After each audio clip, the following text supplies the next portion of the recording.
on the show. Still, college students download music all the time.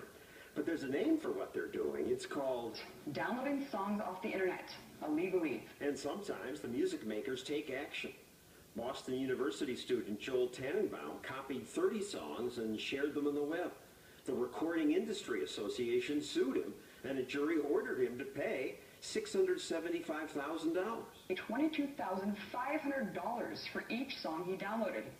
And that's not right, says the author of Against Intellectual Property, Stephan Kinsella. Why is it not right? The internet has given us a tool to learn, to copy. This is what humans have been doing for thousands of years. This is how society advances and how humanity grows. Copyright law basically censors free speech, prevents people from saying what they want to say, from copying, from learning, from sharing, from remixing. Without it, people will say and mix and produce less. That is actually not true. Today we have piracy that's widespread, and most people don't make a dime from their works, and most people want their ideas to get out there. The danger to artists and to people who want to get their name out there is obscurity. It's not piracy. Piracy is a compliment. So I should just be allowed to pirate movies off the internet? Well, I think piracy is the wrong term, just like the term stealing is the wrong term. When you copy information, you're not taking anything from anyone. You're copying their ideas. They still have them.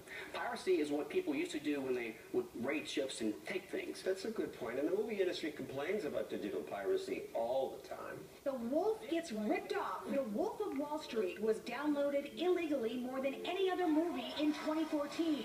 Other films making the list include Frozen, RoboCop, Gravity, and The Hobbit. Piracy, that's where Hollywood has a really big problem, and they see eye to eye with so many conservatives. Conservatives, respect private property.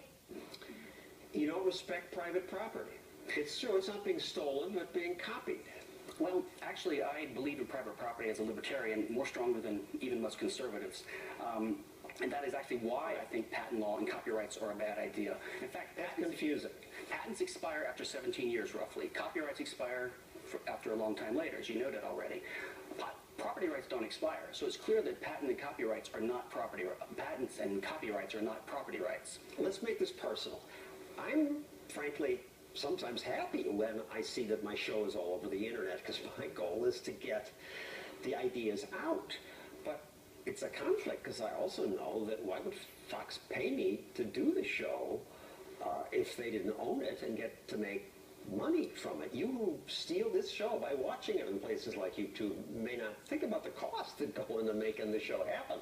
It's not just my salary. I have 7 producers who do research, book the guests, have editors who cut the video. There's a makeup person, hairstylist, the studio stage manager, the director, cost of the car service that picks up the guests, like you, Stephan. How would it happen if they couldn't own the show, protect it? Well, you certainly should have the right to have, it's moral for people to give attribution credit, right? If a YouTube video is taken, there's nothing wrong with saying, hey, it's wrong for you to not tell where it came from. Copying is a different matter altogether. When you put information out there, you should be complimented by the fact that people are copying your show. It shows that you're popular. It shows they want to hear your ideas. The more copies that are made, the more popular you are. Movie studios make money from selling tickets. Now they can make money from selling DVDs. They can sell money from rentals. On YouTube, it has its own channel. They put up this warning video. Everybody's really been looking forward to the new video from Lumpy and the Lumpettes. Russell's a huge fan. But YouTube warns him. Hey, Russell! You didn't create that video. You just copied someone else's content. You can be sued and found liable for monetary damages.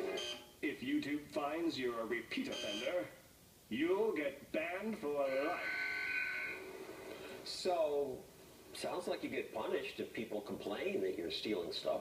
You will, and it's even getting worse. One of the dangers of copyright, John, is that it's used by the state to regulate the internet. In fact, the SOPA legislation was defeated a couple of years ago, which would have tried to stop piracy by imposing all kinds of surveillance on the internet. And internet service providers recently have agreed, under government pressure, to adopt this sort of 6 strikes and you're out rule, which is like a private, out-of-the-court system with no due process, which could get you banned from the internet for life. Not from the internet. Yes. You banned from YouTube. No, from the internet. But has it ever happened? happened? Not yet, but these rules are pretty new. It's a danger. So you're a patent lawyer. So I am a patent attorney. You're basically trying to argue yourself out of a job. Right, just like an oncologist is trying to cure cancer and put himself out of a job, or an attorney who works for the ACLU or defends people against the hideous drug war is hoping to end the drug war, and he wouldn't, maybe he'd have to find honest work then. Good for you. Thank you, Stephan. For those of you who would like to legally watch shows of mine that maybe you missed, Fox Business does put them on the web 2 weeks after we air. You can get to the website by going to johnstossel.com. Coming